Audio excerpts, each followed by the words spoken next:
ఓం నమో శ్రీ లక్ష్మీ వెంకటేశ్వరాయ శ్రీ మహాగణాధిపతియే నమః. యోంత ప్రవిశ్య మమ వాచమిమాం ప్రసుప్తాం సంజీవయత్యఖిల శక్తిధరస్వధామ్నా అన్యాంశ్చ హస్తచరణశ్రవణత్వగాదీన్ ప్రాణాన్ నమో భగవతే పురుషాయ తుభ్యం.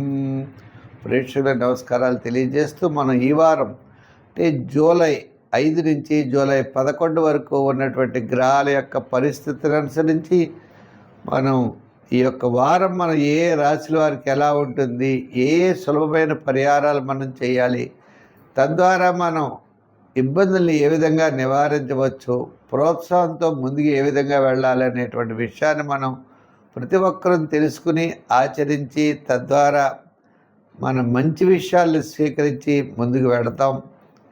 మరి ఈ రాశుల్లో ముందుగా మరి మా యొక్క యూట్యూబ్ ఛానల్ ముందర సబ్స్క్రైబ్ అవ్వండి.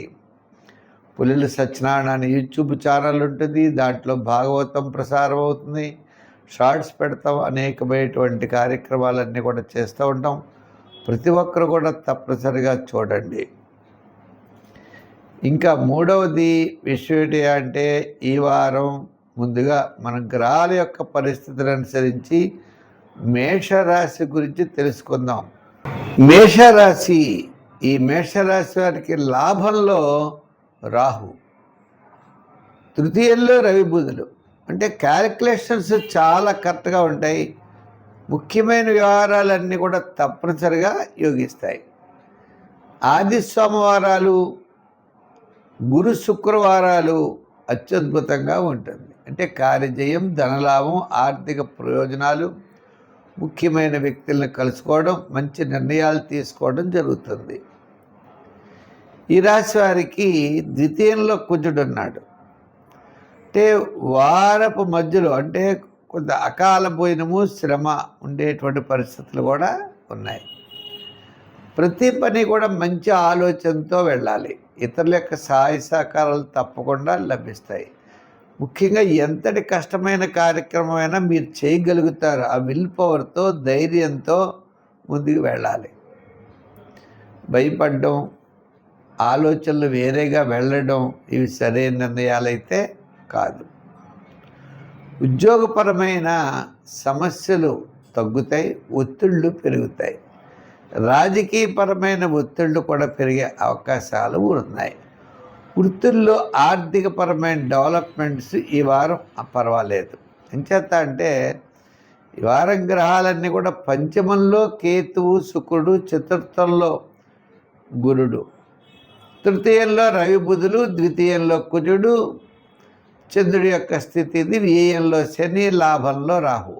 ఏదైనా గ్రహాల యొక్క పరిస్థితి మనం చూసినట్లయితే ఇబ్బందికరంగా అయితే లేవు. అలా అని చెప్పి విపరీతమైన ప్రోత్సాహము కనపట్టలేదు. మన వృత్తుల వారు వ్యాపారపరమైనటువంటి విషయాల్లోనూ మంచి ఆలోచనలతో ముందుకు వెళ్ళాలి. అంతేగాని మీరు అనవసరమైన పెట్టుబడులు పెట్టేయడం, కొత్త కొత్త వ్యాపారాలు స్టార్ట్ చేసేయడం, పార్ట్నర్స్ని చేర్చుకోవడం, ఈ విధంగా తెలియనటువంటి వ్యాపారాల జోలికి వెళ్ళడం అంత కరెక్ట్ అయితే కాదు. కొంతమంది ఉద్యోగం చేస్తూ ఏదో చెయ్యాలి, ఏదో తాపత్రయపడాలని పాపం ఉద్యోగంలో సంపాదించే డబ్బంతా వ్యాపారంలో పెట్టి లాస్ అయ్యేవాళ్ళు మేషరాశిలో ఎక్కువగా ఉంటారు. అంచేత సంఖ్యల్లో 3 మీరు ఎక్కువగా 3వ నెంబరు, 7వ నెంబరు వాడండి. రంగుల్లో ఎరుపు, తెలుపు వాడండి. ఆరాధనలో శని భగవానుడిని పూజించండి, సుబ్రహ్మణ్య స్వామిని ఆరాధించండి ఉన్నది. కాబట్టి ముఖ్యమైన వ్యవహారాలన్నీ కూడా శుక్ర శనివారాల్లో లాభించే అవకాశాలు ఉన్నాయి. ప్రతి ఒక్కరికి, మీనరాశి వారికి విద్యాపరమైన డెవలప్మెంట్స్, ఆర్థికపరమైన ఉద్యోగాభివృద్ధి, రాజకీయపరమైన గుర్తింపు, వ్యాపారపరమైనటువంటివన్నీ కూడా ఉన్నాయి. ఈ రాశి వారికి ఇంత బ్రహ్మాండంగా ఉన్నప్పుడు శాటర్న్ యొక్క మైనస్ కూడా ఉన్నది. శని ప్రభావం వల్ల చికాకు, అసంతృప్తి, ప్రతి పని 1-2 సార్లు చేయడం, ఇలా కొన్ని ఇబ్బందులు కూడా మనం ఎదుర్కొనే పరిస్థితులు ఉన్నాయి. అంచేత అధికారులు రాసేటప్పుడు, రాజకీయ నాయకులు మాట్లాడేటప్పుడు, వ్యాపారాత్మకంగా విషయాల్లో, నూతనమైన వ్యాపార పెట్టుబడి విషయాల్లో జాగ్రత్తలు తీసుకుని మాత్రం ముందుకు వెళ్ళాలి. సంఖ్యల్లో 3 వాడండి. ఆరాధనలు వెంకటేశ్వర స్వామి వారిని, విష్ణువుని బాగా ఆరాధించండి, మంచి ఫలితాలు ఉంటాయి. స్వస్తి. ఈ కార్యక్రమాన్ని మీరు చూసి ప్రతి ఒక్కరు కూడా ముందర మా ఛానల్ సబ్స్క్రైబ్ చేసుకోండి, లైక్ చేయండి, షేర్ చేస్తూ ఉండండి. మా యొక్క ఛానల్లో భాగవతం పెట్టాం. ఇప్పటికప్పుడే 90 భాగాల పైన భాగవతం పెట్టాం. ప్రతిరోజు కూడా భాగవతం పెడుతున్నాం, చూడండి. ఆ భాగవతాన్ని 10 మందికి అందివ్వండి.